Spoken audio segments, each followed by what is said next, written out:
Hello everybody, welcome back to my channel. Today we are going to be looking at the Beast Kingdom San Diego Comic-Con exclusive classic Batman. Looking at the front of the box, we can see that Batman is very handy. Here's what the left-hand side of the box looks like. Here's the right. Here's the rear of the box with all kinds of action figure goodness going on there. Batman swinging, Batman standing with batarangs, and Batman probably on a gargoyle, looking very pensive. We've got that little Beast Kingdom sticker right here that shows us that this is an authentic Beast Kingdom product. And here is what the top of the box looks like, a nice vibrant bat symbol. Now, I didn't actually go to San Diego Comic-Con, as those of you who watch my channel would know.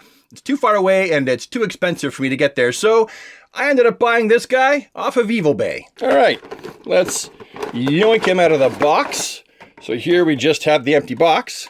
Right away we can see that 3 batarangs and a little baggie have fallen out. And here's Batman in his bubble. Unfortunately, can you see that? There is some paint scuffage on the inside of the bubble. Well, I hope that that doesn't translate into the figure being ruined. All right, so let's dump the hands out, pull out the figure, toss away the silica gel, and show you that there is nothing left. Just comes with the batarangs and a bunch of hands. Out of the package, we can see clearly the abundance of hands that this Batman comes with, and the 3 batarangs down here just below the hands. And of course, we can also see the figure. So really, you guys are here for the figure, not for the hands, not for the batarangs. So let's move those out of the way and just focus on Batman. So here he is, up on the spinner, going round and round really slowly so as not to get too nauseous and throw up all over it.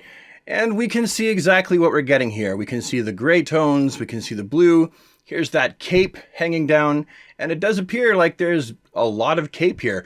We'll get it in hand in just one moment and look at all these things up close. I like how the yellow pops off this figure automatically. I think that that looks fantastic. It's got a nice clean bat emblem there on the chest. He's got his classic bright yellow utility belt with the little capsules that go all the way around. His gauntlets have been sculpted nicely. I like all the wrinkles in his gloves there. And you've got these spikes that clearly aren't hard spikes. They're like soft old school Batman spikes. There's the trunks. I love these boots. These boots look great. You can see the lines here where the boots have been sewn together. You got all the wrinkles. Yeah, this looks really great. The cape for this Batman has a little bit of pleating in it, and they've got some sewn in pleating right here, these pleats. It does indeed have a wire, which is fun, but I want to point out that a wire that doesn't go all the way underneath the cowl is kind of a useless wire. So you can bend it like that, but you can't really bend it so that it's out. That's sort of out of the question there. I mean, yes, we do have hands that we can use so that Batman can hold the cape out, but it sure would be nice if the cape just kind of hung out by itself, which it doesn't. Now you'll notice on the back of the box, the cape kind of pops out the front. There's a really good view of it right there. Underneath there, you can see the cape just sort of pops out from underneath the cowl there, and there's no crack. Whereas they must have changed the design at some point, because that is not the case. Now we have a big crack, which is really ugly.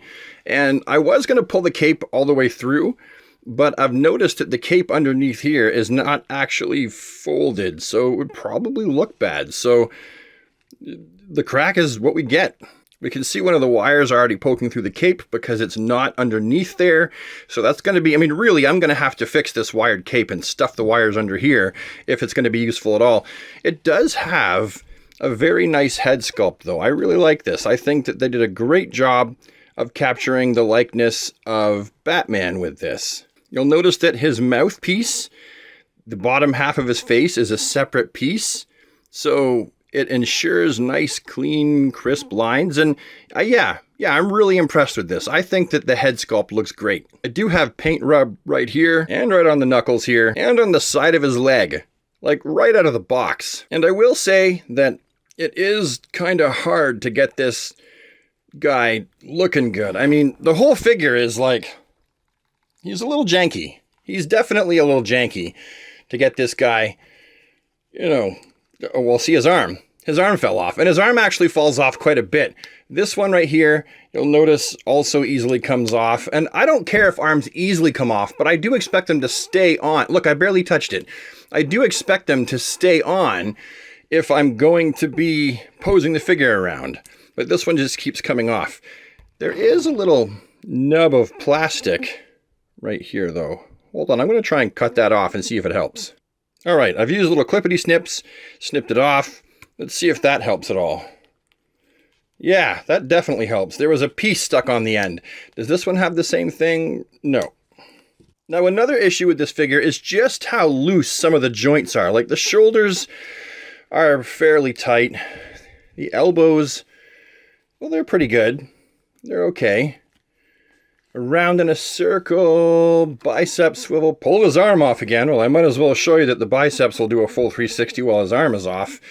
I'm barely doing anything, and his arm just keeps coming off. That kind of sucks. The torso articulation is nice. Looks down, looks back. The head articulation, let's find out. Well, oh, we got some paint scuffage there already. Can look down. That. Look up. Nope, that's just straight. Can he look up? Well, I can't get him to look up. Maybe you could. And side to side, that's about it. That's all he's gonna get.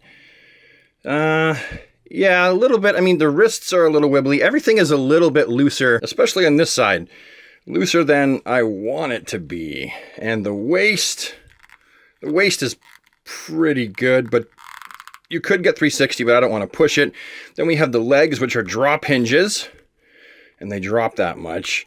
But they are odd to put back in the joint. Like they consistently want to pop out. And this knee is incredibly loose. That is really loose. At least the top joint is. Top joint here is looser than the bottom one for the double jointed knee.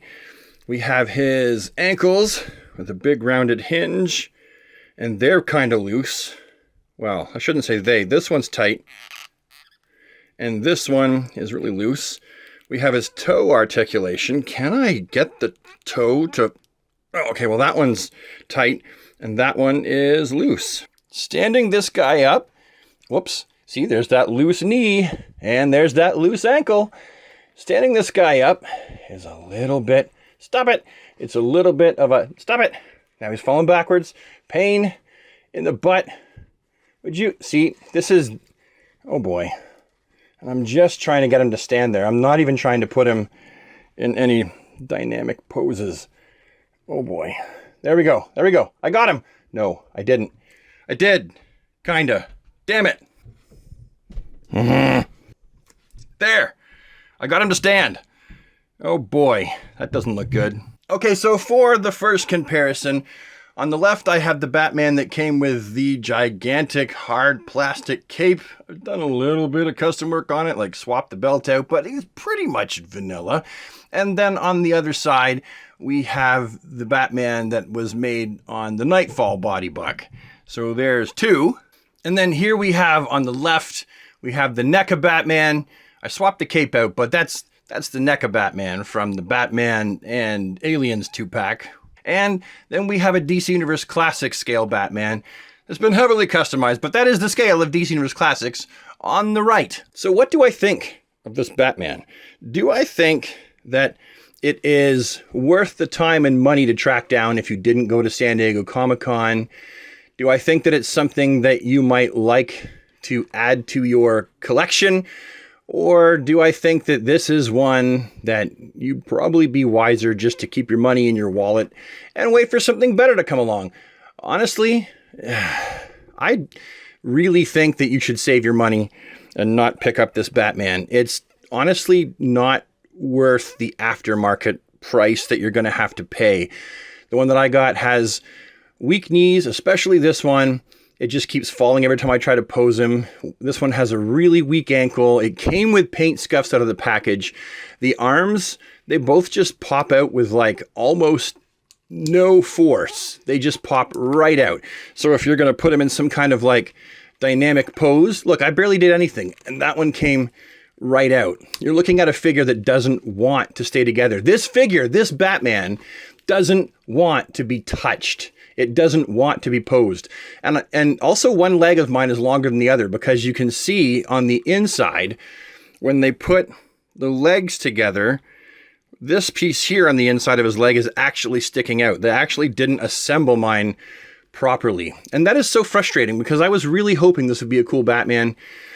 And it's also making me afraid of what all those Justice League figures that I pre-ordered months ago are going to be like. Like, this is not making me feel good. It's a great looking figure, but that's really about it. Like, the colors are splendid. And when you can get it to stand, maybe get it into a good pose and have it on your shelf, it's great.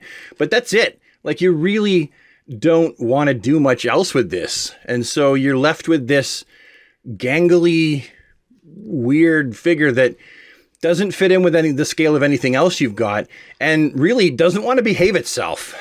This figure is very naughty. Very, very naughty. I reserve to have some hope for the future releases from Beast Kingdom, but this certainly is one that, as far as I'm concerned, it misses the mark. It just doesn't do it for me, which is a pity, because I was hoping it would. Anyway, thank you so much for watching, everybody. It means a lot. I will see you all the next one. Have yourself a DC day, everybody, and take care.